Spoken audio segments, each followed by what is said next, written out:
Good evening, everybody. Welcome back to episode 11, season 2 of Aids to Scouting. Tonight, we have a very special guest. We have Mike Haponski. He is an avid adventurer all over the Appalachian Trail and really, I guess, all over the United States and maybe the world. But I want to hear about those stories this evening. So, ladies and gentlemen, please welcome Mike Haponski. Thanks for being here, Mike. No problem. Sorry about my lighting. Apparently, it's not No, quite no, set up. it's much better now. It's Okay, perfect. perfect, Now perfect. I can see your face. You look a little spooky, but a lot of this is Yeah, going to be on. under lighting. It's going to be on Spotify, so it ain't going to matter too much. People There Okay, you just go. perfect. listen to us. Good way Mike, to look at it. yeah, Mike.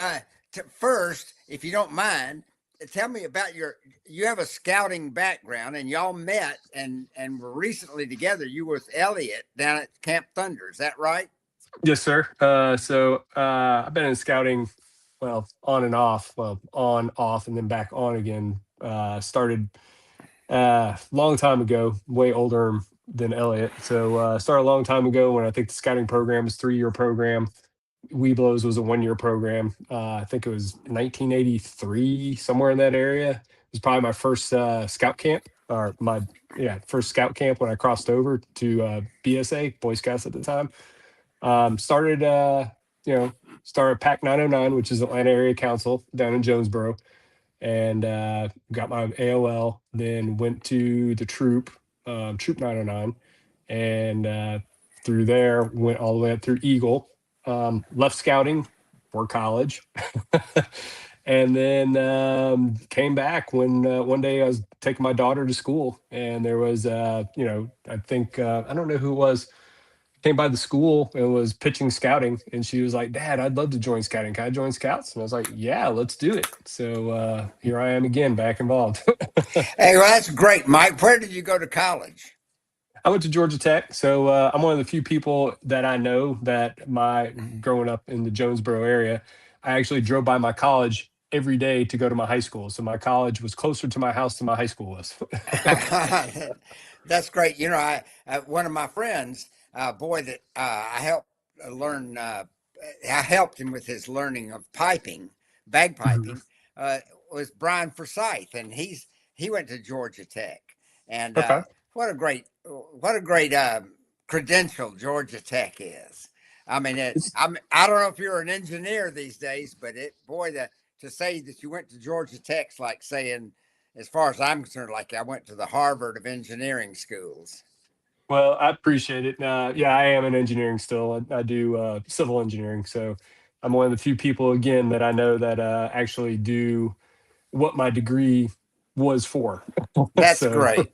Well, I know some good jokes about civil engineering, but that they're not appropriate for this our podcast. We're trying oh, to it's keep it. fine. All right. Well, Well, just in all fairness, Mike Walker is a lawyer, so there's Okay. plenty more jokes about that. hey, wait a minute. Wait a minute. Hey, I'm Polish, so I've heard every joke that can be said. you know, I'm kind of thinking I'm going to try to go to Poland next year for the World Jamboree. Do you Okay. do you speak Polish at all? I do not. My grandparents came over from Poland. My Yeah, father definitely knew Polish, yeah, but did not need to pass it down to me. yes. So, All right. So you got back into scouting, but when you were a scout, did you go up, move up through the ranks and all that? How long were you a Boy Scout? so I did the roundabout way. I've actually told the story several times, and it sounds like it's actually not too uncommon. Coming up through, it was me and two other boys. We were in the race to be, get to Eagle the fastest. I got to life within 3 years, and then started playing soccer. Hit high school, started playing soccer, and then a whole bunch of other distractions happened in high school. And at that point, it was my dad trying to push a rope. And then when I turned 17, it was my last summer. He was like, "Look, it's now or never. We got to go." And so it took a little bit of prodding, and I heard that's not too uncommon. It took a little prodding to finish my Eagle project. Finished my Eagle project and had my border review. And so I think I was about 4 months, 17 years, 8 months old. So I mean, I was 4 months before I couldn't get it anymore. So I waited till the last second. No palms, just 21 merit badges. And just at that point, it was just finish the job. So that's what I did. Well, yeah. Tell us, what did you start hiking the Appalachian Trail when you were a scout, or did you start doing that as a pastime afterwards? So I definitely grew up in the woods. My dad and I used to go backpacking a lot. I have a great friend, still friends with him today. My buddy Jason, and my dad would take me and Jason to the mountains all the time. We did a lot of Pine Mountain, FDR State Park, with the scouts, and then there was many backpacking trips that me and my dad and Jason or some of my other friends would go with me. My dad always, he had one friend that would come with him, and you'd usually be dragging 4 or 5 boys along, all my friends. And then, so we did all that. We did do a lot, I would say in scouts, and it's probably still to this day the most common route on the AT. Yes, I did do the AT. It's, we do, was it Woody Gap to Neil Gap, which, Yes. that goes over Blood Mountain. It's probably, I mean, every time I'm out there, even today, it's the most common area. I still see scoutmasters with their scouts. So it's a great section, and I've probably done it about 60 times at this point in my life. But You're kidding. 60?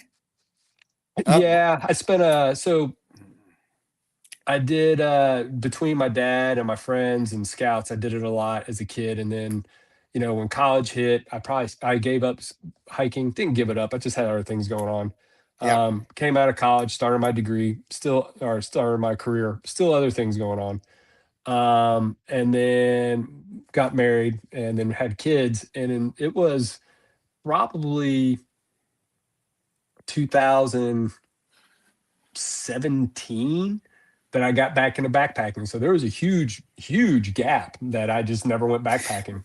Well, let me interrupt. I'm big on interrupting because I'm Sure. aware that some of the folks that watch this maybe in the future or listen to it will on Spotify. I want to say the Appalachian Trail was started in I think the late 20s, but it goes all the way from Georgia all the way to Maine. And so people say, well, what are you talking about? And it's like 2,200 miles of hiking trail. Mm-hmm. And of course, that we have in the United States, we've also got the Pacific Crest Trail, which is even longer. And then you mentioned the Pine Mountain Trail, and I just wanted to brag or whatever and say that I was one of the original members of the Pine Mountain Trail Association. Excellent. And that we started that in 1977, and Okay. so it's still going on, and it has a bunch of members. And the Pine Mountain Trail, for you people out there in the world, goes across Georgia in a southwest to northeasterly direction for about 25 miles, but with side trails and all, it has about 35 miles of trail, and it's all in FDR State Park, which means Franklin Delano Roosevelt, which is near Warm Springs, Georgia, which is where President Roosevelt had his home, and Warm Springs was a place he went to for therapy for the polio that had affected him all his life. So that's the short of Pine Mountain Trail. Mm-hmm. There you go. So done Pine Mountain. Definitely did Pine Mountain. And again, coming back to, started backpacking in 2017. Did Pine Mountain. That was actually the first trail I did when I came back into backpacking. Met 2 buddies out there. We did the what most people would probably describe as the more scenic part, which is the eastern part versus the western. So did the last, I don't know, I'd say the last 10 miles or so. And since then, I use it as a training ground I did the John Muir Trail last year. A couple of years ago, I was planning on doing the Colorado Trail, but had to cancel because of family things came up. But I use it regularly to like trail run and really get ready for bigger, one, it's less than an hour from my house. So it's way easier to get to than, the AT itself. And it's slightly less intense. So, I think it's 1,500. I think the 10-mile loop that I do might be 1,500 feet of gain. on the AT, you do 10 miles and you might have done 2,500 feet sometimes, just depending on the section. But yeah, no, I love that trail. It's great. I'm in the Facebook group, so I see it all the time. One of the main reasons I get the state park pass for my car is because I'm down at FDR just driving, got that hanging tag. It's real easy to park. So I love that place. Well, apparently, now tell me about what you just was with Elliott. Y'all were together down at Camp Thunder, and that's for anybody that's listening. That's the Flint River Council of the Boy Scouts, or the Scouting America, and its headquarters is in Griffin, Georgia. But y'all were down there at Camp Thunder on the Flint River, and what was the nature of this function you were at this last weekend? So Elliot will have to correct me, or at least back me up on this. We were there for IOLS training, which is basically leadership training for the troops. I could not tell you what it stood for. I know what BLUE stands for, but I don't know what IOLS stands for. Introduction to Outdoor Leadership Skills. It's an adult training where they put you through a mild troop level ringer, trail to first class type skills. Well, I think that some of the people, Mike, that I hope our podcast will reach are adults who are kind of maybe reluctant. I don't really know what's involved and all that, and they don't realize what a vast array of training opportunities the Scouts offer to the adults and the older Scouts. And so you were there, part of it, and you were a trainer at this event, weren't you? No. I was not. I know all the trainers. They're in they're in a pack right outside of my neighborhood. I see. Okay. But no, I mean, they called on me because they know me. They called on me to help out with some of the hiking stuff, since they know I do that a lot.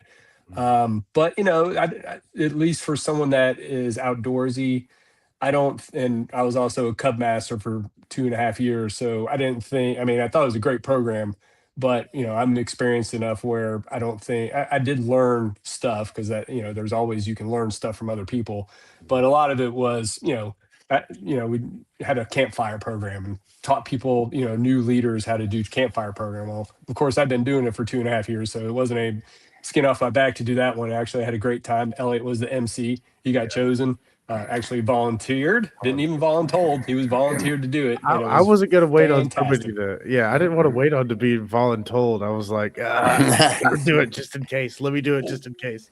So, well, now, you know what? I thought they, because they know me, I was afraid they were going to pick me. Not that I would have totally loved it, but I wanted someone with less experience to do it so they could do it. But, I would have done it if they had asked me. Yeah, a lot of people don't realize Elliot and I were talking about this very point the other day, and a lot of these campfire programs are just great opportunities for the children to learn leadership, how to speak in public, how to sing in public, how to let themselves go, and when they do their skits, how to act, and how to build a program for it too. Yeah, right. That's right, and plan. And Baden Powell was real big on that whole area of acting. He was a great actor himself, and he'd wear disguises and do dances and all kinds of stuff. He was really something, but he thought it was all useful for youth, but he also thought it was useful for the young soldiers too. Tell me about equipment. You've apparently developed quite a repertoire of equipment thinking. So so this is probably for those who don't spend a lot of time on the trail. This is kind of, if you ever watch any of these influencers, these backpacker influencers, I pretty much have what they have. But they spend a lot of time on the trail, and so do I. I spend up to about 500 miles a year on the trail. So the stuff that I have, I would not probably suggest to most people unless you just have money to burn and you just like to have really nice gear. And it is really nice, but I use the snot out of it. Mine is, you can ask Elliot. My backpack's beat to heck, but that's what it's built for. Cool backpack. So even this backpack walker is like something like, I was like, wow, that's right out of a magazine. That's so cool. Well, one of the things that I'd like for you to address is water. Do you have water purification equipment? And if so, what do you recommend? Yeah. So yeah, so I use two different filtration systems. The most popular one probably in the world, or at least United States, is the Sawyer Squeeze. It's really good. It's basically, I'll say, well, I'm already saying name brands, but any standard squeeze bottle, and I'm talking like Smart Water or Fiji water or something like that, just plastic bottle. No, most backpackers don't bring like big heavy containers, Nalgene's and stuff like that. You don't see that anymore. You saw it 20 years ago when I was a boy, but now everybody brings small things like that. You just screw it on the top. You put dirty water in one, screw it on top, have a clean water bottle, squeeze it in. That's one that I use. The other one that I use is God, what is it called? Anyways, it has a small. It's probably the second most popular water filter, but I mean both of them are fantastic. I want to say I'm not going to bemoan it. I'm not sure exactly what it's called, but I mean it's really easy to. I mean if you like when you're doing big miles, a lot of times I might just walk by, scoop the water up, put the top on, and just drink. I don't even bother, I just drink right out of the dirty bottle, the dirty water bottle with the filter screwed on, just drink directly out of the filter and just keep walking. That's cool. Brave. Yeah. So Scout is brave. Well, does that take care of bacteria? yeah, it takes care of bacteria. It's a charcoal filter. I've read in the past, I couldn't have verified, but I've read in the past that, maybe in Europe you might, because of the densities of population and stuff like that, you might want to chemically treat your water. But yeah, I've drank some gnarly water with that stuff, and have never, and I hope this continues, never gotten sick. And including for your audience, I mean, sometimes you're sharing watering holes with animals and cows specifically. And I don't need to go any further in that, but yeah, I mean, of course, when I've done the Pinhoti Trail as well, which is in Alabama and North Georgia, it kind of goes near Rome. There are some areas where you pass a lot of cow farms, and in that, I mean, I wouldn't drink that water just because of the chemicals, because there's a lot of farms in the area. Yeah. And so I don't drink that water, but some of the water I've shared with cows in the past were, more natural. I mean, they were owned by somebody, but they're just ranging around. It wasn't like an industrial farm area like sometimes you find up in Rome, Georgia. So they're fantastic. Let me ask, if you don't mind, have you ever just said, nah, I'll just drink it, and had something bad happen before? I have definitely said, you only live once. I've definitely YOLO'd it a couple times. But it turned out well, because, sometimes you just do it and it's like, okay, I'm on almost the top of the mountain. This is a natural spring. Yeah. I'm hoping nothing's in it, and it's running strong, so it's not sitting, stagnant. Yeah. So I've done that a few times. But as a matter of fact, good luck with it, right? Yeah. I mean, as a matter of fact, on the JMT, the other system that I use, it has a plastic bottle that's specific for it, has a different type of screw top, and I had a pinhole, and I could not filter. And so luckily one of my buddies that was with me, he had the same filtration system, so I could usually just use his, and he was fine with that. But when you're backpacking together's loose. He might be 2 miles ahead of me. I might be a mile ahead of him. You walk in different paces, and it's like, hey, I'll see you. I'll stop at the top and we'll have lunch or something. So even though you're together, you might not see anybody for 4 or 5 hours. I've had to YOLO it. I was like, it was hot. It was 90, not 90, but 80 degrees, no sun cover, just miserable conditions. And I was like, it's this, or I gotta walk another hour without water. So you do what you got to do. Yeah. Well, tell me. Go ahead. I was just going to say, I didn't do this personally, but we were at the northern tier, scout property in Minnesota, where the land of 1,000 lakes up in Minnesota. And anyways, this kid said, they told us specifically, yes, you can try it if you want to, but you're more than likely going to get Giardia, right? Yeah. And you have to treat this water with iodine tablets or the filtration system. You got to do something. You got to boil it. You got to do something, because you're almost certainly the beavers are going to give you Giardia. Yeah. So he said, no, I'm probably immune. He was, it was just some 14-year-old, and we're all out there being 14. And we were all egging him. We're like, go ahead, do it. It was bad. It was Yeah. bad. Came out both ends aggressively for hours. Yes. Look, I So mean, you got to filter it. You got to do something. You got to treat it, oh unless it's a yeah. spring Well, from high up on the mountain. to me, I brought it up because it relates also to emergency preparedness, Mm. Mhm. and for people being preppers and people all over the world, are water is the number one thing. You can go 7 days, 3 weeks without food, but water is something that is so critical. It's just right behind air in terms of what people need.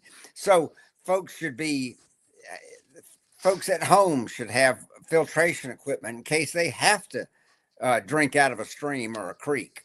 And Mhm. so I just think it's important that as a subject that all scouts and then the younger scout leaders who I hope will be listening to this will the patrol leader level boys and the senior patrol leader level will have this same talk with the beginner boys and the Cub Scouts is that be prepared because it might be your whole family could have a real problem without water and so we learn in scouts we learn ways to uh, capture water from evaporation for example and those emergency ways of getting water but anyway so that was water and now I'd like for you to talk about compasses, maps, and directions, Mike, because I know you'll have some interesting input on that.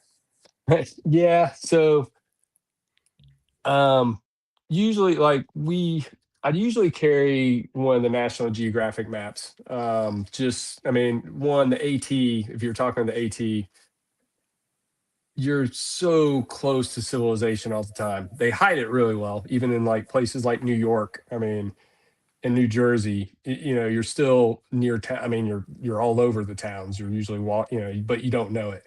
But when I was out, I did the Valley 10,000 Smokes in Alaska. That certainly doesn't have any civilization near it. And then, of course, the JMT is also very remote, both of which, we had Garmin, the Garmin satellite phones for SOS. On the Garmins themselves, they do have maps that you can use. I didn't have to use it. I have a Garmin watch that also has map capabilities, but I still do. I wouldn't say rely on the paper. There are definitely programs out there, and now that we're all so dependent on technology, I use Gaia GPS on my phone. On the big trails, I use a program called Far Out. A lot of it's GPS enabled. But if you ever have a phone, you lose your phone, you lose your batteries or whatever, that could be a problem. So even like Adirondack high peaks, I always bring one of those National Geographic maps with me. um, None of these trails that I've done really requires any navigation. I mean, you're following the blazes, you're following the rock cairns, or in the case of the Valley 10,000 Smokes, I was with two guys that are professional guides. They guide for a living, and they actually put the plan together. So they did a lot more than navigation, but I was always over the shoulder, so I knew where I was. But again, a lot of these programs that I mentioned, they have offline capabilities. So I had the map on my phone. We'd stop and be like, okay, this is where we're at. So navigation is not typically a problem, but when it is a problem, you always want to have a paper map. And so I do, even though I'm an ultralight backpacker, I do manage to carry the 5 or 6 ounces of extra compasses. Do you I have care? my compass. Yeah, you do carry a real compass, though, right? I do carry a real compass. Now, I would not say, kind of the joke that we were talking about IOLS. It would, it's probably as good for me as to point me north. Within, I wouldn't depend on trying to, pinpoint anything. But if I had to find a pass to get through, I could use a map and orient myself to get to that pass and maybe find the next trail to get out of town. But yeah, there's most people do have at least a small plastic compass. Um, Well, and that's one thing about scouting is scouting. At least uh, when you get by the time you get to first class scout, you should be able to use a compass and a map, at least some, and enough to save your life if if it became important to do that. And so I'm, I always think a map, one of these maps that have all the contour lines and all, it's like reading a book. I find them Mhm. very interesting, especially if you're right there on that map somewhere or represented there. And so I think that's one of the great things about scouting that people certainly don't get in the school system. They don't get maps and compasses and My, and any field work at all.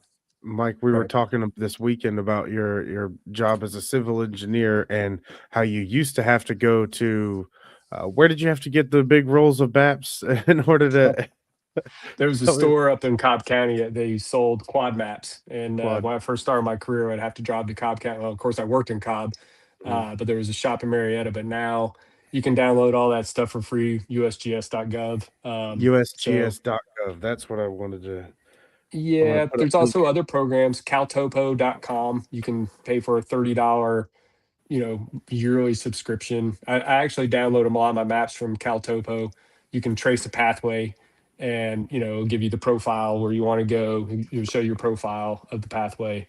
But yeah, then you can do custom size maps and all that stuff. But usually I'll bring I if I'm like the Valley 10,000 Smokes, I definitely brought a Caltopo printout and my USGS map, but that was, those are the flip ones that you buy at the store for 25 bucks. It wasn't a big quad map, but yeah, they're definitely valuable. And, as my job as a civil engineer, I mean, it's pretty easy for me to, I mean, everybody I think should learn how to read a topo map, but of course I work with them at least early in my career, worked with them on a daily basis. And even to this day, when we're designing neighborhoods or whatever, we're constantly working with contours. So for me to look at a map's like second nature. I know some people it's not. I thought it was really cool to find out that you could get those maps for free because I was Oh like, wow, yeah. these are detailed and interesting. I thought that was really interesting. Well, what was that? Give me that name again. That go put the second name, not the company. Caltopo.com. How's that spelled? Caltopo. CL. All right. CA, like California, Cal, and then Uh, Topo. okay. All right. Because we might have people that are listening this in their car and they're going to, well, wait a minute, what's that? I We're wouldn't Yeah. want not them to linking the miss something so description. good. There you go. See, Elliott's right on top of these things, Mike. He leaks. Now, tell me about what you rely on for comfort to lie on. Do you have one of those inflatable pads, or do you normally carry a just a foam pad to sleep on?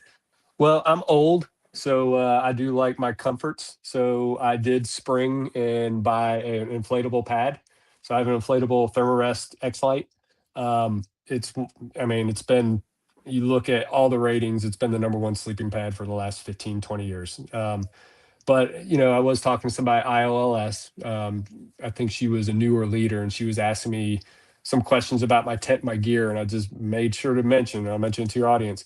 You can get cheaper ones on Amazon, but if you do, make sure it's insulated, because if it drops below 50 degrees, that ground is cold real fast, and more people get cold from the ground coming up than the air coming down. So, um, you know especially the way sleeping bags are designed. If you have all that loft that's supposed to hold the heat, well, when you're laying on top of it, you have just squished all the loft down to nothing. And so there is no insulation, even though there's insulation at your back, there's no insulation between you and the ground. When, There are, go when ahead. I was a scout, I'm talking about 1960, 1959. The assistant scoutmaster had been a soldier during the war, and he said, picture yourself lying on top of the earth. He says, you're not going to heat that earth beneath you. Mm-mm. You're just not going to, that's not going to happen. So, It's not how physics works. yeah. And well, of course, you're familiar with that hotbed method that's used in the Arctic. And for those who are listening who aren't familiar, that's where people dig out a bed-size shape and they put a big fire in there. And then once the fire builds up a bed of coals, they cover it back over with dirt and they sleep on top of that. And Mhm. and that might be the only way you can survive if it's 20 below or something like that. Because I mean, that's you got to be prepared. You got to be prepared in knowledge and in equipment. So keep talking about comfort. Well, Go ahead, So do you bring a Elliot. pillow? Yeah. So yes, again, I am an ultralight hiker, but if I'm not sleeping, I'm not going to be hiking well the next day. I actually bring two inflatable pillows just because I'm a back and side sleeper. Mhm. And when I go to my side, those inflatable pillows are only 4 inches thick, and after 2 hours, my shoulders numb because all my weight's on my shoulder. So I do bring two. Now, I was on the JMT, I was trying to cut weight. I had to carry a bear can. So I was cutting weight every way, shape, and form so I could keep my weight down. And in that case, I brought one pillow and just wadded up some clothes and used it as the second pillow. Mhm. And I will say, I don't know if it was worth the weight savings. I slept okay, but for IOLS, I slept a million times better when I had my proper setup. Yeah. So I do use inflatable pillows, not the big ones. I use the Sea to Summit inflatable pillow. You can find it on Amazon. It's probably about $40. Mhm. Use two of them. $40. There is nothing cheap about the ultralight lifestyle when you go Yeah. backpacking. Yeah, these things are expensive, but if you do it as much as Mike does, it becomes well worth it and almost necessary. Yeah. Yeah. Not Well, I all mean, of it is necessary. I wanted to mention something while I think about it. Baden Powell talked about when you're making your place to lie down, you should dig out a little teacup sized hole so that your hip bone will fit in that hole. Because otherwise, without that bit of a hole. Now, of course, if you've got enough of a pad, but even if you have a pad, it's nice to have some kind of a place where that hip bone sticking out can actually sink down a little bit. But I do something not too dissimilar. Of course, I don't dig a hole. My backpack, I actually put it underneath my knees when I go to sleep. So my empty-ish backpack, I'll slide underneath my knees. So that when I turn, it does create, a little bit of a contour for me. So, but I do something similar. If I slept on a foam pad, I would probably do that. But like I said, I haven't slept on a foam pad since I was 15. I'm not doing it yep. anymore. I remember when I was young going and my dad had went to the Army surplus store and got several of those green foam pads.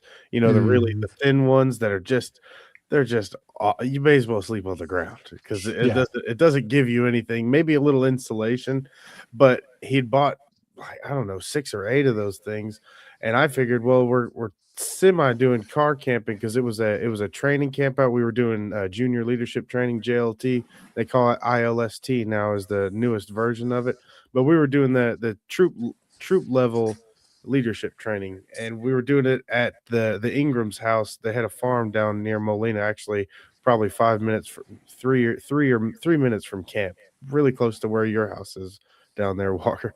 And anyways, we slept inside because the weather got crazy and we didn't feel like somebody made the call, so we slept inside on the ground. And I stacked up 3 of those those dang foam pads, and everybody else was just sleeping in their sleeping bags on the carpeted floor. I think I got the worst sleep out of all of them. That's how tough those dang pads were.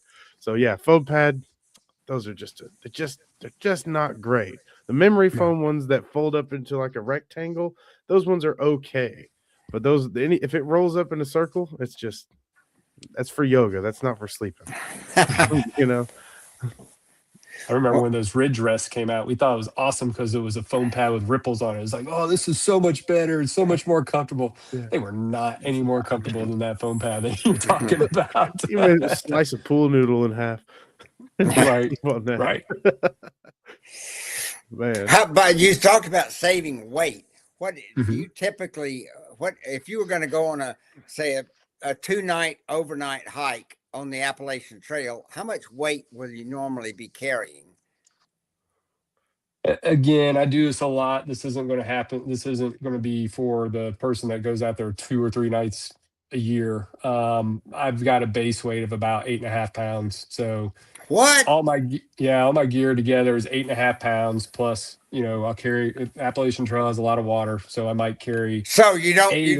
you don't take a sleeping bag with you, right? No, I do. That's part of How it. It's much does your sleeping bag weigh? God dang. um I think it's 18 ounces, maybe something like that. Oh, is I it use it. downfilled? It's downfill. It's a quilt. So one of the new things that it's not new anymore, but your audience might not know, you don't have to have a sleeping bag. If you have a insulated sleeping pad, which I've already said, make sure it's insulated. A lot of times you can get a quilt, and it's basically a sleeping bag with the back cut out. There's no reason to have a back if you're just going to compress it, right? And so there's a lot of things on the market that are called sleeping quilts, and they weigh a lot less than a sleeping bag does because you're just not having there's no wasted material. And so what you do is you strap it. There's little straps that come with these a lot of times. You just kind of strap it to your pad. You inflate your pad. You strap the quilt if it's cold. If it's not cold, like this last weekend, I didn't bother using the straps because it wasn't cold. And then you just lay it over you, and it usually has a sewn foot box because that's where you most likely you're going to get cold. And then you just lay the quilt over you like a blanket, and then it has a little snap in the back and a pull string. And you just, when it gets cold, you just tuck it up underneath you, and it cocoons you. And you're using the sleeping pad for your back insulation, and the quilt, which is like 3/4 the size of the material of a sleeping bag. So, but also with down, I have high quality down. There are much cheaper options out there, but yeah, I mean, if you're going to spend Just if you're tell us going to spend what was $100 on a sleeping bag, you might as well spend $120 for a quilt. It's going to be a little bit better, and lighter weight. So, God, that's amazing. technology is just incredible when it comes to that stuff. I can't even imagine. Like And you've got all the things. Okay, so what do you cook with? Tell me what you cook with. okay. So, you saw my stove. I have what they call a pocket rocket, and I Yeah. buy a small canister, and it's a isobutane, and you just screw the pocket rocket on top, Mhm. bring a lighter, and then light it. And then what I usually do is I have a titanium 750 milliliter titanium pot, which weighs maybe 2-3 ounces. We'll boil water, and I usually just prepare meals that I can just dump into that water. I leave it a little bit soupy because it makes it easier to clean the pot afterwards. I don't want to be scrubbing and all that stuff. So I'll Mhm. leave it a little bit soupy. I can, there's 1,000 recipes out there, Oh yeah. but your basics, you know, uh, rice with beans and bacon bits. That's a favorite. Or ramen with some type of if you like I'm big on macros, so I'm always trying to balance my protein and all that stuff with it. Mhm. But couscous, you can get couscous and have hot red peppers in it and a couple other things sprinkled in with some veggies, freeze dried vegetables. I usually carry about 2.5 pounds of food per day is what it costs me for about 5,000 calories because you're freeze drying all your stuff. You can buy the expensive prepackaged meals, or you can put them together yourself from grocery store items. I buy in bulk. That's actually how I save a lot of money. Just buy a lot in bulk, and you just eat a lot of you rotate through your 4 favorite recipes, and Find what you like and just make a bunch of it. that's it. And um, breakfast. I do a lot of no cook stuff just because I don't like the fiddle factor of cooking Mhm. for every meal. I don't even bother. Usually I love coffee. I am not a coffee snob, but I love coffee. And so I just basically 2 weeks before a camp out, I'll usually just I'll taper off caffeine. So I just hop up, don't need to worry about, I mean, you kind of miss the coffee, but just the taste of it. Mhm. But I'll get up, just eat like protein bars and, breakfast bars, or Pop Tarts is a favorite because you're just jamming in calories at this point, right? So we can all eat like kids. Um, and then lunches are like nuts. And I know that, in IOLS, they were talking about Gorp, good old peanuts and raisins, right? And good old raisins, peanuts, with Gorp. I've gotten sick of that. So I try to mix it up. My favorite gas station, and I'm sure yours too, Bucky's. They Oh, have these great cinnamon pecans. I love getting yeah. those cinnamon pecans. Uh-huh. Uh, You had some Metrics interesting bars. pretzel stuff too this weekend too. The butter pretzel balls. That's That's a calorie packer too, I bet. Well, that one isn't. It's so we're going to get in the minutia, and I don't know if this is the audience for it, but I look for about 125 calories per ounce when I'm doing big trips. Hmm. We ate there, that was just, that means fat. You have to have fat. That's the only thing that's going, because carbohydrates and proteins are 4 grams, it takes, and fat is nine grams per calorie, whereas the other two are 4 grams per calorie. So it just tells you have to have fat. Peanut butter is a favorite out on the trail. I don't do a whole lot of jerky, even though it's a good protein source. If I do jerky, it's usually like sausages, so they have that fat with it. Because Hmm. jerky is like 70 grams per ounce, or 70 calories per ounce, so it's really low density food. But I do eat it. Salami, salamis and cheeses that don't need to be refrigerated. You can open it and leave it in your pack for 3 days. Hmm. That's a big favorite out there. Um, but yeah, for going back to the original question, I mean, going out there for 2 days, the big thing that really should be, you're going to stink. I don't carry a lot of clothes. For the JMT, I was out on the trail for 13 days. I Hmm. wore the same set of clothes every single day. Hmm. I have sleep clothes and I have my walking clothes. And that's it. The Hmm. sleep clothes is only in case I get wet. So, if you get rained on, which does happen, when you're out there for 13 days, you're going to get rained on. So you wear the same smelly clothes, every 3 or 4 days. You jump in a lake and try to scrub off. You try to keep your feet really clean. So I do try to wash my feet 2 or 3 times a day when I'm out there, just to keep, because your feet go down, you're done. Yeah. So that's one weight savings, I guess.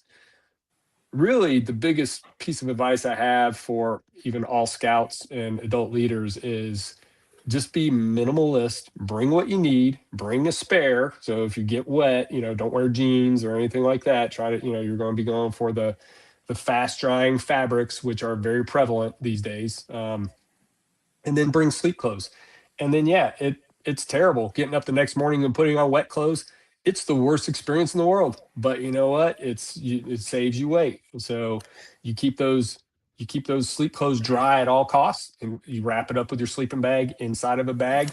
Keep it dry at all costs, and you just put on wet clothes and you go again. I mean, it's just kind of one of those things. It's embrace, well, with your audience, I don't want to say it, but embrace the misery. But you can probably guess what the word is. That's the saying out there. Well, You just embrace it and go. there's so many topics that I think we ought to hit on here. One of them is it makes me think of is boots. When I went, Mhm. I remember when I got out of law school, there was a friend of mine and his friend were going to go the whole Appalachian Trail. So we started down at the bottom there at Amicalola Falls in Georgia, and it's like climbing a stairway to get up that first mile is horrible. Well, this guy, the other guy, not my friend, but his friend, wore brand new boots, and within about the first half day he had blisters. And Mhm. you were saying take care of your feet, and boy, is that ever so important. Is Yep. you because that you're done. And in fact, at any rate, so tell me, and I'll get off the. I'll let you talk in a moment. But the other thing I have a real problem is these modern boots where the bottom is not mechanically connected to the uppers, and it has a glue. And if you're hiking along and suddenly that bottom comes unglued and starts flopping on you, you got a real problem. Do you Right. do you carry glue with you for that or what? So if you wear boots on the trail, you are definitely going to be the minority. Rarely do people wear boots anymore. Everybody wears trail runners. So this is something that could save, that the scout masters and cub leaders can tell their kid. There's no reason to go out and buy boots. These Okay. shoes that I wear are trail runners. They're basically sneakers. Mhm. That is very prevalent on the trail. My brand that I like to wear is Topos, but there's like 4 or 5 brands out there that are all over the place. You don't have to have Topos or anything. But I prefer the shoes that have Vibram bottoms. It's a type of Vibram is a company, and they've developed this rubber that is so far better than any other bottom of shoe that I've ever dealt with. At the Adirondacks, New York, they have when you're peak bagging in the Adirondacks, you're essentially walking up creeks because New York's very protective of their environment. And especially when you get in those alpine areas, they don't want you walking on any plants. So they just basically put you up the creeks. Walking in creeks all day long with those vibrant bottoms with that slick rock, never did I once slip. My buddy that was with me, he was slipping all over the place. So I would definitely recommend, if you can, get the Vibrams, but definitely stay with tennis shoes. And then if you want, what I'd prefer, I have never had a blister with these shoes, but I also wear merino wool socks. And I'm not talking the real thick ones, but I do wear merino wool. When they get wet, they stay warm. When they don't abrase my feet. I was walking in the Smokies several years ago, slipped off the trail. It was maybe 15 degrees outside. It was freezing, but we were in low elevate. We were staying away from the high elevations. Went into the water. The water is probably, I don't know, 34 degrees, all the way up to my knee. And yeah, it was freezing, but you start walking, and about a half mile later, I mean, that merino wool warms right up. My foot wasn't cold outside of what the air was doing to me. But I would definitely recommend merino wool socks, trail runners. And then I'll bring like Luco tape. And this happened to me on the JMT. My bottom, the rocks there are so bad, the bottom starts separating. They just sometimes happen. And again, when if you're 6 days outside of civilization, or you're not going to be getting off trail, you just take that Luco tape, wrap it around, and keep on going. What's Luco tape? Luco tape's a brand of tape you can get, and it's just super, super sticky. It's basically, I feel it's like Duct do tape? everything tape. It's not duct tape. Not duct tape, no, but it's for skin. So you can put out, like, I use it for Band-Aids. I mean, I don't really carry Band-Aids with me. I had this, what I'll do if I had a cut, I had a pretty big cut from a rock, and I just cleaned it out real good. I had the triple antibiotic ointment, put it on there. It was cut pretty deep, took some super glue, threw it on top of it, had, a little piece of gauze in my, bag, put it on top of it, and then just took the Luco tape and wrapped it up, and good to go. Didn't have to bother with the Band-Aid. It held on for about 3 days until I got off trail, where I could, I was cleaning it every night and every morning. But Luco tape pretty much, I mean, a lot of people are wrapping around their trekking pole. It's real easy to carry. They'll just take their trekking pole and they'll wrap it around 5 or 6, 7, 8, 9, 10 times. It's good for blisters. It's good for cuts. It's good for repairing gear. It's just like the do everything. It's basically most people's repair kit. I need to get some of that. No question about it. Tell me about trekking poles. Do you use trekking poles? I do. I've gone between using 1 and 2 and back to 1. It just depends on, one, my tent requires a trekking pole. So again, that's why it's so light. I think my tent's like 13 ounces, but it doesn't have it uses my trekking pole. So that weight doesn't count against me. I use 1 at a minimum, but like certain places I'll bring 2. It depends on my weight too. Like on the JMT, I was carrying 7 days of food at a time with a bear can. So my pack got up to probably about 28 pounds, which is heavy for me. So I definitely had 2 poles. If I'm doing a lot of creek crossings stuff, like the Pinhoti Trail, that has a ton of creek crossings, especially when you get up into the Cohutta Wilderness area in Georgia. You're going, I think one day we crossed 22 creeks. It's just a lot of creeks. So it's good for stabilization. In Alaska, we did a lot of crossing your creeks. Sometimes if I'm familiar with the area, like I've done so many portions of the AT multiple times that, if I'm like, oh, we're going to be in, we're doing we're doing North Carolina, Tennessee area. I know there's not a lot of creeks, so I'll just bring 1 because it's just for my tent. So I do use poles. I would definitely suggest them. 3 points of contact on the ground are always better than 2. If you're carrying, any football coach will tell you that when it comes to carrying the ball too. They have definitely saved me. You trip and just all of a sudden you catch yourself with at least 1 pole. If you have 2, it's even better. Definitely use those for sure. So you can get those on Amazon cheap. There's a brand called Cascade Mountain Tech, and they perform just as well as the high dollar ones. And $30 a pair. So I mean, Yep. definitely good for kids. Yeah. So my So daughter has that pair exactly. yeah, So, you What about said headgear? What do you recommend for headgear, and what do you use? so the only headgear I wear is a hat. I wear a hoodie. Not this one, but I wear a hoodie to keep the sun off, and then a hat. So that I mean, I don't get too terribly technical. So I don't have any helmets. I have seen some people that will wear helmets sometimes out there, but that's about as far as I go with it. I mean, You know, do you use a wide brim hat or like a baseball hat? Or I wear a running hat. So what I do is I wear a running hat and I'll put it on, and then I have a hoodie and I have a sun hoodie and I'll just pull it over, and Yep. so it keeps the sun off me. And I'm very light skinned, and even to this day, I go to the dermatologist and they burn off little spots of cancer on me to this day. So Yep. I'm always wearing something. Yep. you mentioned that your tent requires a trekking pole, Mhm. and I had to stop when we were packing up from IOLS. I had to stop by while I was taking stuff to my van, and I saw your tent. And that tent, it's like I don't know how to describe it, but I walked by it and I was like, "Oh, that looks like Luke's from the Outdoor Boys." And I know he does a lot of the same similar stuff that you do, except he's super famous with his Right. kids. And I saw that tent and I was like, I have to touch it. I got to feel it. I got to know what this material feels like.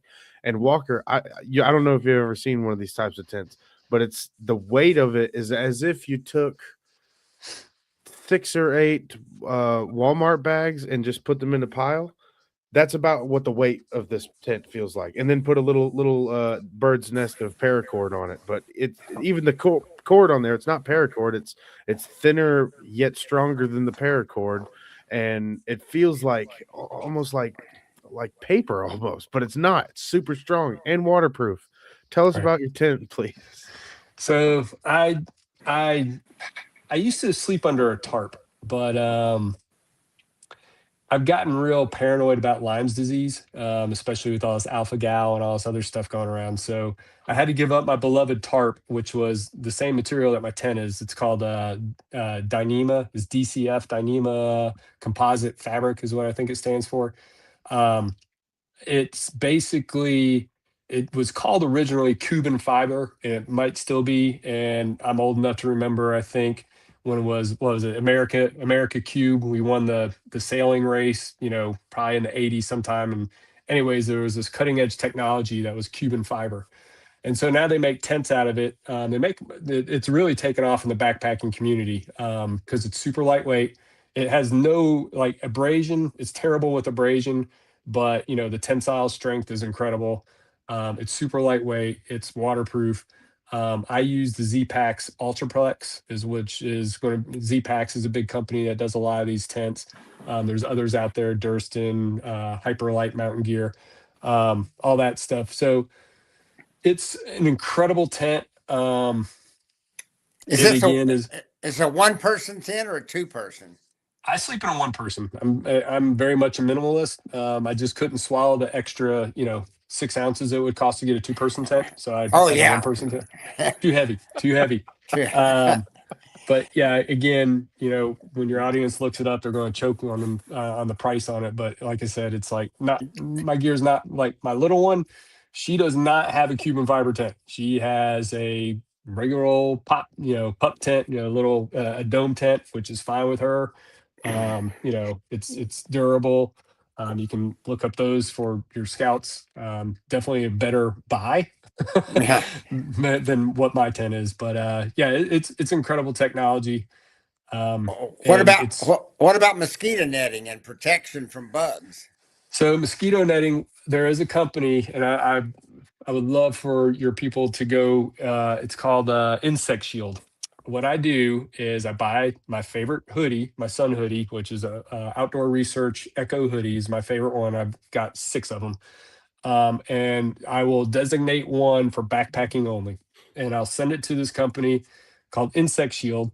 You can pay $15. They basically they infuse permethrin, it's permethrin. They put permethrin on it, and it's good for up to, I think, like 70 washes. Whereas if if you do it yourself, it's only good for like 7 washes, or like, if you try to soak, there's a soak method. You can look it up, permethrin soak method. Is only good for 7 washes or like 6 weeks. If you send it to Insect Shield, it's like $15. They'll infuse your whatever you want. You can do socks, you can do shorts, whatever. They'll infuse it with it. They'll send it back.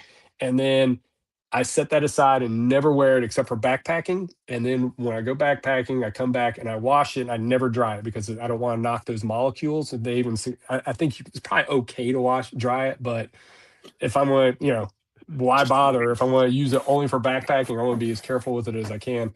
So I use that, and then Percodan, I think, is what I put on my skin. I don't use DEET because DEET eats plastics, and all this gear that you're buying, that your audience is buying, including me, is all synthetic. It's all plastic. DEET is great. Sure, it doesn't cause cancer because they tell us it doesn't, but but it will melt your gear that you just spent all this good money on. So the Percodan does not. I also wear, if needed, I've never needed it on the East Coast.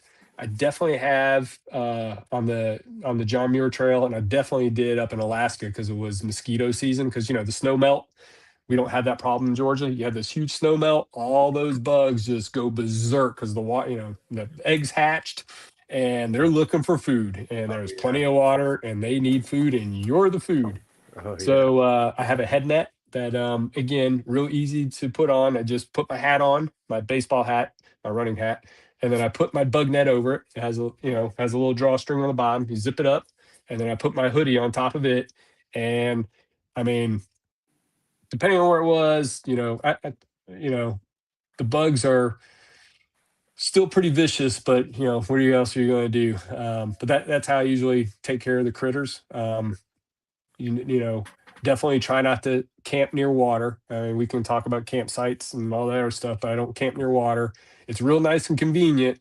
A lot of times what I'll do is I'll eat and then I'll walk another 10, 15 minutes to a dry camp that's not near water to stay away from bugs. You can prevent a lot of bug issues by picking the right campsites.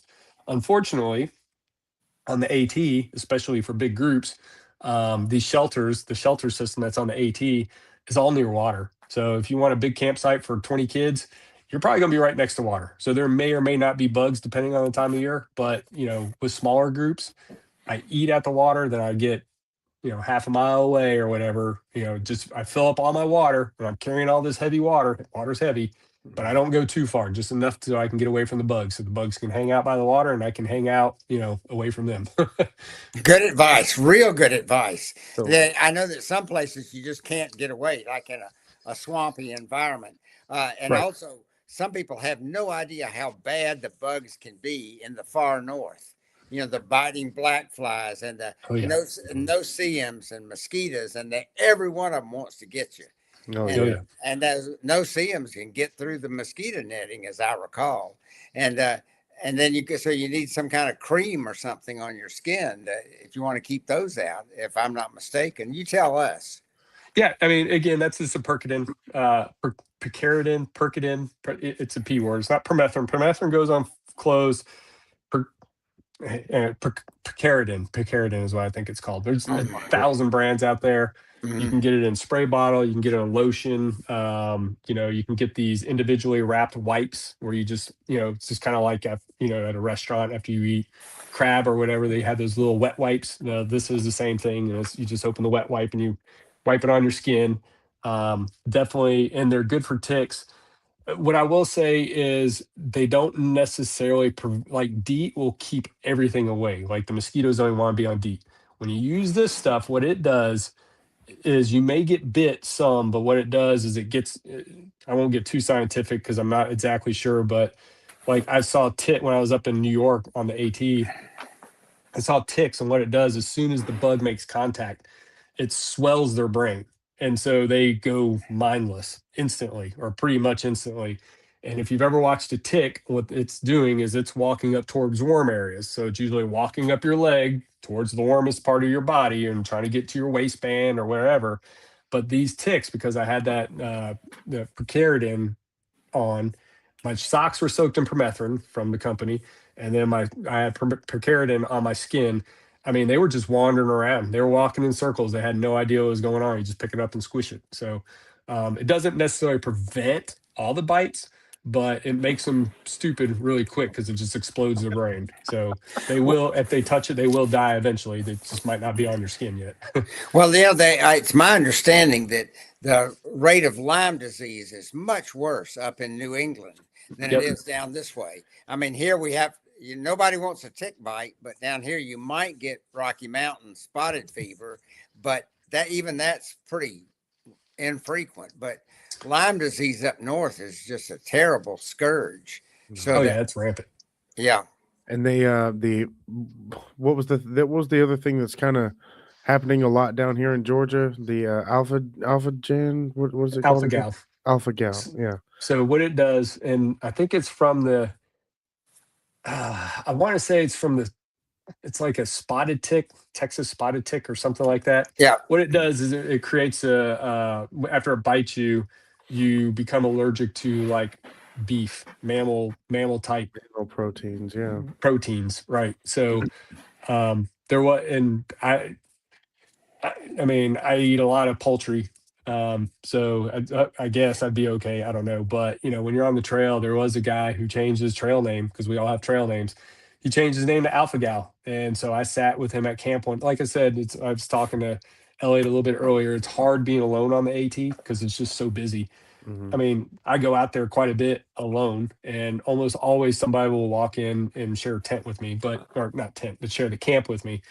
And so there was this one guy walked up, his name was Alpha Gal, and we talked, and I'm like, he through hiked the AT, and I'm like, how in the world do you get protein when you're on the trail? It's not like, and he's like, man, it's hard, it's hard. And so between after, especially once I got up in the Virginia area on the AT, started getting, my family's from upstate New York anyway. So I was always aware of Lyme's disease. My dad actually had it. And so, that's probably one of the reasons I gave up my tarp is just like, I got enough problems that I don't want to invite something that is easily preventable. So I'm not going to take that on. So your tent has I assume your tent then has a floor. So it's like a unified thing with a floor and a mosquito net type door. Mm-hmm. Yep. Yeah. It's a normal tent. I mean, it just, looks like just every other. I mean, it doesn't look like every other tent, but it's a standard tent with a bottom. A zip. It has a U-shaped door, and I zip it up every night. That might be a piece of advice I could give your audience too. If you're not, a lot of people, and I saw this at IOLS. A lot of people, they go in and they zip up the net, and then they turn the tent flaps down and they zip it up tight, and everything's nice and tight, and you're just inviting condensation. I sleep 99% of the time with my doors wide open. I mean, the zipper's zipped, but I leave the doors wide open. I wake up, no condensation ever in my tent. That's a big problem, especially when it starts getting cooler. But yeah, it's just a normal tent. So what's the coldest you've slept out? 10 below, 20 below? I've never gotten below 0. I have slept in 5 degrees. So I do have a little thermometer that I carry on my backpack. It's one of my Georgia luxury Tech, items. Yeah, an engineer. That's what, you engineers are that way. It's funny. It's like I carry it because I'm always trying to stay as light as I can. And I'm trying to push my gear as hard as I can. And I'm trying to find that limit. And I have found the limit a couple of times. So those were not as comfortable trips when I found my limit. But yeah, I slept in 5 degrees. On that one, I was sleeping in my tarp, underneath my tarp. And so when I had my tarp, I just have a tarp and a piece of plastic on the ground, a real thin piece of plastic. But I also brought a bivy, a bug bivy. And the reason I brought that bug bivy is because I knew it was going to be cold. And just having my sleeping bag, I had my sleeping pad and my quilt over top of me, and that bug bivy pulled up over the top of me and zipped it. And it's just like it's like, just a little polyester bug bivy. It's like it's a nothing bug bivy with a big netting so I can breathe. and not put all that put all that moisture in the sleeping bag with me. And I stayed nice and warm, but and I'm in a 20-degree, I'd sleep in a 20-degree quilt. So I mean, I was definitely below what my sleeping quilt wanted me at. But I also have insulated, I do have some insulated pants and a jacket. I mean, you just layer up. It's just like anything else. You go outside and it's going to be cold, put on layers. So I went to bed. I had my puffy jacket on. I had my puffy pants on, and I got my sleeping bag and put on and I was comfortable. But I have definitely not had I knew I needed that setup from previous times. So Well, tell me about those. You show up at camp and you've got wet tennis shoes that you've been Mhm, wearing. I will call them tennis shoes. They're mhm, magnificent trail things that cost a fortune, and they've got Vibram bottoms. I remember the Vibram, and I Mhm. presume the Vibram's tough enough so when you walk on rocks, you don't get bruised feet. But but so at night, do you keep those in the sleeping bag with you, or someplace so that the shoe itself stays warm? no, what I'll do a lot of the times is I'll take the liners out so that the liners can dry. And I might throw the liners in the bottom of the pack, or again, we're talking. I've got a closed bottom. It's got a closed bottom, and sewn foot box is what it's called, sewn foot box. I'll throw that in there, and it's probably not. It kind of the moisture doesn't just disappear. It probably gets into my bag a little bit. It just kind of spreads the moisture out a little bit, which is if it's going to rain 5 nights in a row, I might not do. But one night, it's like this stuff will dry out pretty much in the morning or whatever. And then I take my shoes and I usually put them in my backpack and put them underneath my knees, Mhm. or as an ultralight backpacker, a lot of times I'll take my shoes and my sleeping pad is laying on the ground. I'll shove my shoes underneath where my head will lie, so that my sleeping pad is angled a little bit, and then I'll put my pillow on top, and it just gives me a little bit more angle for my head. So a lot of times my You're shoes are actually under my sleeping pad at my head, or they're under my knees somewhere. So I Yeah. don't leave them out for sure. Yeah. Yeah. What about, we're going on, and I think what we're going to have to do, Mike, is we're going to have to, since we're keeping these mostly to about an hour long, what we, Sure. what I think we need to do is have a part two, and Okay. not tomorrow night, but we need to have a part two, and then each one of the three of us think about what did we not cover. And Right. maybe ask anybody that listens to send us in notes. They can send it in by email to my email, walker@walkerchandler.com. What else, Elliot? How else can You people could send a also send me. message? You can DM us directly on Facebook or Instagram or Twitter, or you can send me an email at elliot@sidewalkchalkstudios.com. All those links will be in the description Great. of this video, just like on every video, of course. Um, but also, I want to say this too before we wrap up, because it sounds like that's what we're doing now. No, I just looked at my watch and I thought Well, you got to work in the morning. I don't. So there well, you go. Mike's got plans early in the morning too. He's got to get up at like 4 o'clock in the morning or something. No. He does. This guy, he's real deal. I don't know if you can tell by this crazy conversation we've had. That But Yeah. sounds to me like he just goes out hiking all the time. Well, I'm trying to run a marathon in each state, so I got another one coming up in 5 weeks. So I'm Really? Are you kidding? You're not kidding, are you? no, yeah. I've got Um, mm, I did this year I've already run 3 marathons, and I have 2 more scheduled, and I'm looking for probably about 2 more above that, just to probably get 7 or 8 in this year. just tie it all up you, for the you year. you remember a few years ago we had a group, I think it was under the Army, but these guys would run the Pine Mountain Trail Hmm. both ways in one Hmm. day, like Yeah, 26 miles each way or something like that. yeah. I mean, it I was mean, a there's a Georgia death race that I've got a couple of buddies of mine we're thinking about doing. It's in the fall, and it's basically running the Georgia Loop, which or no, it's running from basically you run the Duncan Ridge Trail down to the BMT down to Amicalola. I think it's like 70 or 80 miles or something like that. No, Anyways, yeah, it's called the Georgia Death Race, and it is on the BMT, and it's on the Junction Ridge Trail up in the Pine Mountain or the Blood Mountain area. So, Yeah. yeah, there's some crazy people out there who do that kind of stuff. I wouldn't know any of them though. You know, when I was in when I was a child, the minister of Trinity Presbyterian Church was named Allison Williams, and he would take a mixed co-ed group of church youth and up to Blood Mountain, and they would park down at the at what's the name of that, Vogel State Park, and then would hike to the top. And boy, and of course all the boys and girls would want to kind of be with each other once they got up there, but usually they were so tired and cold and miserable that they were pretty safe. And but he called it the Royal Order of Mountain Goats, and he had a rubber stamp that you could get stamped on your papers or on your equipment, the Royal Order of Mountain Goats. That's hilarious. I want to acknowledge our listeners who have tuned in this evening live. We've actually had Megan, the course director from IOLS. She tuned into the show. She said, love seeing Mike on with y'all. The networking you get from different training programs are priceless. And she's right. They are.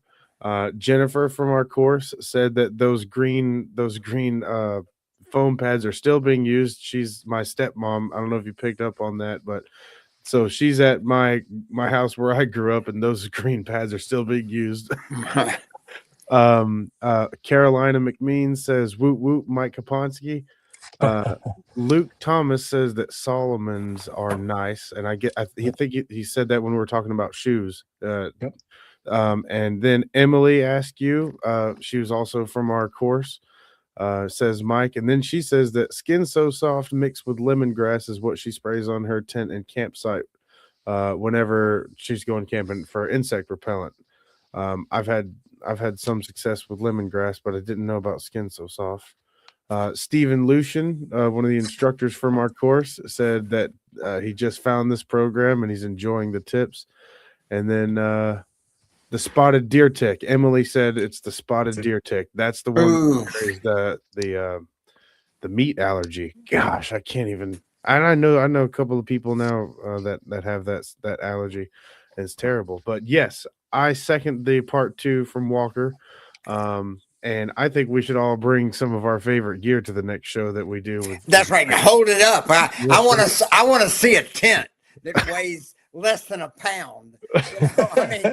When I was a kid, I bet you, when I was 12, we were carrying 30 pounds easy. And those big cook kits that the scouts used to have that had the big pot and the little pots all nestled and the plates inside it. And boy, what a mess. And, of course, I think about military things and how people, I don't know, this is just great stuff.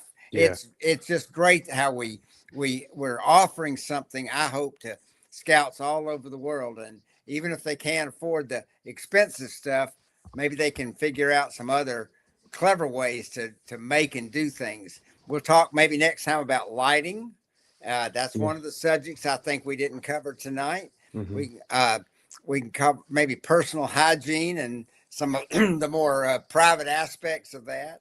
And different subjects we have. And so any listeners, please send us in a suggestion of topics we might touch on, because obviously Mike knows what he is talking about. And also, if you know what you're talking about, listeners, and you want to be on the show and you got some stories to share, send us an email, get in touch with us. I just told you how you can. And if you didn't hear me earlier, just look down in the description below, because you'll find it there.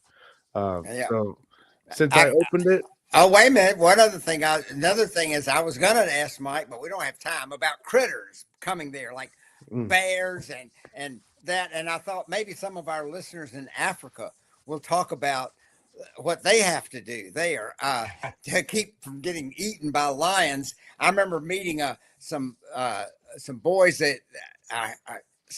from, I think it was Bangladesh, and people were talking about the endangered tigers. And they were going, we hate tigers because we can't go camping unless it's in an army area that's been cleared of tigers, because those tigers, they want to eat people, and they will.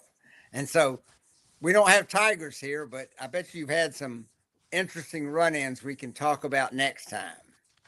I definitely have stories, and it's funny as Elliot asked me, because he wants to get into backpacking, and of course, when Buddy was telling us in class some of the cheaper options that you could do for children, one of my buddies, spring break, we all have trail names. He actually just texted me last night. He's like, "Hey, my girlfriend is just about to get into backpacking." He was like, "Do you have like a list of something that is more affordable, that someone who's only doing it a week or two, maybe 5, 6 nights a week, Mhm. can you put together a list for me?" So it's funny, as Elliot asked me about it on Sunday, and then my buddy Spring Break asked me about it last night on text. So I'll see, depending on when we do this again, I'll see if I can get a quick list. I mean, I know I've had other people in our pack, as their kids are moving up to the troops, were asking me for advice on what to buy. And Mhm. so maybe I can get a list together of what I got my daughter. What I did some research for her. She doesn't have, super ridiculous top end gear because she's a kid. Mhm. And so maybe I can get a list together for you guys, and you share with your listeners. I mean, That'd be a lot great. of this stuff can be bought at Academy, Walmart, REI. Doesn't have to, you don't have to go to these little, custom, cottage shops that I go to. But Well, that would be excellent. So, everyone definitely All right. for part two. That's great. Part 2. And gosh, it sounds like we might even have to have a part 3 after that. So, Mike, thank you so much. I believe our next session is going to be with Doug Young, who's a history professor up in from North Georgia, and we're going to talk about uh, various things about essentially liberty and government and the struggles of history, that what history can teach us. And so that'll give Mike about 2 or 3 weeks to be thinking about episode 2 or episode whatever B. This was Yeah. what were we tonight? This is 11. 11. So that'll be Season this 2. 11A. So 11B will be Mike again. How's that Yeah. sound? Sounds All right. great. sounds great, guys. I appreciate the All time, right. and hopefully I didn't bore anybody. No, you didn't bore me a bit. You made me think about how rough we had it as scouts. I mean, We did. we froze when it was 30 and 40 degrees, and we had those sleeping bags. You could see the light through them. They were so cheap. Oh, They yeah. were terrible. All right. Good night, everybody. Good night, everybody. Thank you so much. Yes.